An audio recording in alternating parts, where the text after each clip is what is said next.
ভিডিওটি স্কিপ করবেন না, পুরোটা শুনে যান। আমার আপনার সবার ডাটা নাকি লিক হয়েছে। এটা আমার কথা না, বড় বড় কন্টেন্ট ক্রিয়েটর যারা আছে, যারা টেকনোলজি, অনলাইন, সোশ্যাল মিডিয়া নিয়ে কন্টেন্ট তৈরি করে, ওনারা বলতেছে Facebook, Telegram, Instagram, Apple account, সরকারি বেসরকারি যত এজেন্সি অ্যাকাউন্ট আছে, একদম যা কিছু আছে সব মিলিয়ে 16 বিলিয়নের মতো ডাটা লিক হয়েছে, যার মধ্যে email ID, user name, password সহ। এখন বলবেন এরকম আগেও শুনছি, আমার তো কিছু হয়নি। কিন্তু এটা নাকি আগের বারের মতো না, এবারটা গ্রেটেস্ট অফ অল টাইম বলা হচ্ছে। এরকম ভয়ঙ্কর ভাবে আগে কখনো এত সংখ্যক পরিমাণ ডাটা লিক হয়নি। এবার এটা ভয়ঙ্কর হওয়ার প্রধান কারণ হচ্ছে পাসওয়ার্ডের সাথে সাথে ইউজার নেম সহ লিক হয়েছে। মনে করেন আপনার কাছে আপনি একটা তালা সহ সন্দুক পেয়ে গেছেন, যার সাথে ম্যাচিং করা চাবিও আছে। তখন আপনি এটা যদি খুলে দেখেন, এখানে যে কোনো কিছু কি পেয়ে যেতে পারেন, মানে সেম জিনিস, মানে ইউজার নেম পাসওয়ার্ড সহ। ওরা এখন ইউজার নেম ধরে ধরে পাসওয়ার্ড দিয়ে লগ ইন করতে পারবে।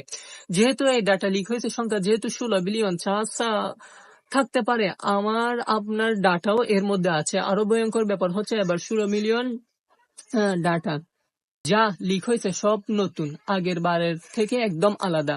প্রশ্ন হচ্ছে এগুলো দিয়ে হ্যাকার করবে কি, বা যারা লিক করছে ওরা করবে কি? এগুলো ডার্ক ওয়েবে সেল হবে। আমার মতো কিউরিসিটি উইকেট চিন্তা ভাবনা করে এমন যারা আছে, ওনারা ওগুলা কিনে এনে আর দেখে আর কি কি আছে না আছে, আরো অনেক কিছু করা যেতে পারে।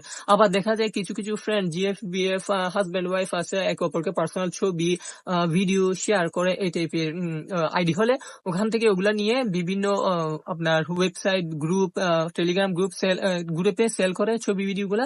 তারপরে মাঝে মাঝে আবার দেখা যায় ব্ল্যাকমেলও করতে পারে। এই আর কি, আইডি পাসওয়ার্ড কার হাতে গিয়ে পড়তেছে, এটা হচ্ছে কথা। করতে গেলে অনেক কিছুই করা যায়। যাদের ব্যাংক অ্যাকাউন্ট অ্যাড করা আছে, ওনাদের ব্যাংকে অ্যাকাউন্ট প্লাস ইনফরমেশন সহ হ্যাকার হাতে চলে যেতে পারে।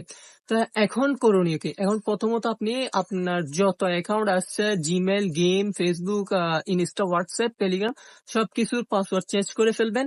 আর দ্বিতীয় হচ্ছে অ্যাকাউন্টে 2 ফ্যাক্টর অন করবেন। নাম্বার দিয়ে 2 ফ্যাক্টর অন করলে ভালো হয়, যেহেতু লগ ইন করতে গেলে মানে সিম নাম্বারে কি একটা আপনার ওটিপি কোড আসে, কোড ছাড়া লগ ইন করা যায় না।